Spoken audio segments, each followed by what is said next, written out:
Hi friends, ఈరోజు మా ఇంట్లో పరోటా పాలక్ పన్నీర్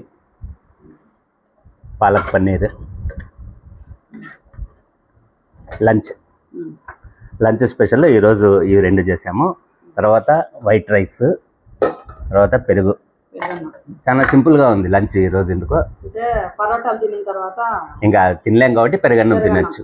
హోటల్లో అదే మాదిరి కదా మనం కూడా తినేది. సో ఇప్పుడు దీన్ని టేస్ట్ చేసి ఏ విధంగా ఉందో వచ్చిందో చూద్దాం. నువ్వు ఎప్పుడు చేయలేదు ఇది ఫస్ట్ టైం చేయడం అనుకుంటాను మన ఇంట్లో. థర్డ్ టైం చేయడమా? నాకు గుర్తులేదు.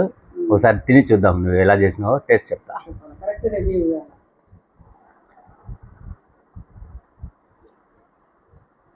ఇంతకుముందు ముంతమాడి పప్పు లేకుండా గ్రేవీ చేస్తున్నాను. ఇప్పుడు అందరూ ముంతమాడి పప్పు వేస్తున్నారు. బాగుంది, అది టేస్ట్ బాగా వచ్చింది, చాలా బాగుంది.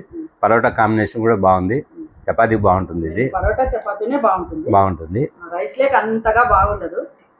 రైస్ లేక్ ఒకవేళ చేయాలనుకుంటే కలర్ రైస్ చేసుకోవాలి. లేదు, పాలక్ పన్నీరు రోటీలకు కానీ పరోటా కానీ చపాతీ కానీ బాగుంటుంది. హాయ్, ఓకేనండి, బాయ్.